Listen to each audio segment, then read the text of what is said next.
ये मौका बहुत कम लोगों को मिलता है कि सूरजकुंड पहुंचकर भारत की तमाम चीज़ों को या फिर यूं कहें कि खूबसूरती को एक साथ देखा जा सके। लेकिन अब खास बात ये भी है कि G20 के राजदूत इसको देखने के लिए यहाँ पर पहुंचे हैं और नीति आयोग के पूर्व सीईओ अमिताभ कांत, उनके साथ चीफ सेक्रेटरी संजीव कौशल सूरजकुंड मेले का भ्रमण करने के लिए पहुंचे। हालांकि अब से थोड़ी देर बाद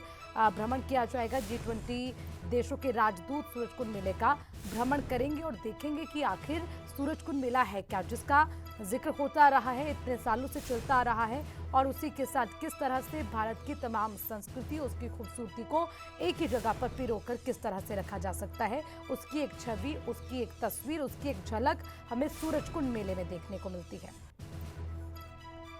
चलिए इसी पर ज्यादा जानकारी लेंगे, हमारे संवाददाता दीपक गौतम हमारे साथ जुड़े हुए हैं। दीपक, सूरजकुंड मेले का भ्रमण करने के लिए G20 देशों के राजदूत पहुंच चुके हैं, जरा अपडेट दें, किस तरह से भ्रमण की शुरुआत होगी, कब तक शुरुआत होगी और क्या कुछ अपडेट उससे जुड़ा हुआ? देखिए, फिलहाल की मैं अगर बात करूं तो ये होटल राजहंस है सूरजकुंड में। यहाँ ये सभी G20 देशों के राजदूत जो है ये पहुंचे हुए हैं और यहाँ पर इनके साथ मौजूद है शेरपा G20 के अमिताभ कांत, चीफ सेक्रेटरी हरियाणा संजीव कौशल और टूरिज्म के तमाम अधिकारी यहाँ मौजूद हैं। फिलहाल एक बैठक चल रही है आपस में, जिसमें अमिताभ कांत जो है ये अपनी तरफ से बात रखेंगे, इसके अलावा जो संजीव कौशल है ये अपनी बात रखेंगे और जो G20 के जो राजदूत आए हुए हैं ये अपनी बात रखेंगे। इस मीटिंग के बाद यहाँ पर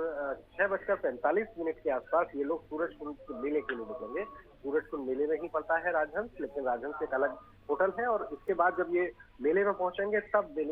मेले को घूमते हुए नजर आएंगे। मेले में साफ तौर पर एससीओ के जो काउंटर्स बने हुए हैं, एससीओ की जो दुकानें हैं वहां पर ये घूमते हुए नजर आएंगे। इसके अलावा सूरजकुंड मेले की तमाम कला और संस्कृति जो है इसको देखते हुए नजर आएंगे। तैयारी पूरी इस बात की मेला प्रशासन की तरफ से कर ली गई है कि जब ये G20 के राजदूत मेले में पहुंचे तो एक अलग अनुभव लेकर यहाँ से जाएं, एक ऐसी याद लेकर यहाँ से सूरजकुंड से जाएं और वो देख पाए कि भारत की कल्चर, भारत की कला, भारत की संस्कृति किस तरह की है। तो पूरी तरह से कोशिश ये कि G20 के राजदूत जब यहाँ से निकले, जब मेले से निकले तो वो भारत को बहुत अच्छी तरह से समझ चुके हो, क्योंकि भारत की कला संस्कृति को अगर देखना है तो सूरजकुंड मेले से बेहतर कुछ हो नहीं सकता और इस बात के लिए तैयारी पूरी कर ली गई है। जब वहां पहुंचेंगे तो इसके बाद चौपाल है, यहाँ पर बड़ी चौपाल, जहाँ पर सांस्कृतिक कार्यक्रम होते हैं, यहाँ सांस्कृतिक कार्यक्रमों का लुत्फ उठाते हुए नजर आएंगे और उसके बाद डिनर का प्रोग्राम है और देर रात ये यहाँ से रवाना होंगे। तो पूरी तरह से काफी व्यस्त जो कार्यक्रम है राजदूत का ये रहने वाला है और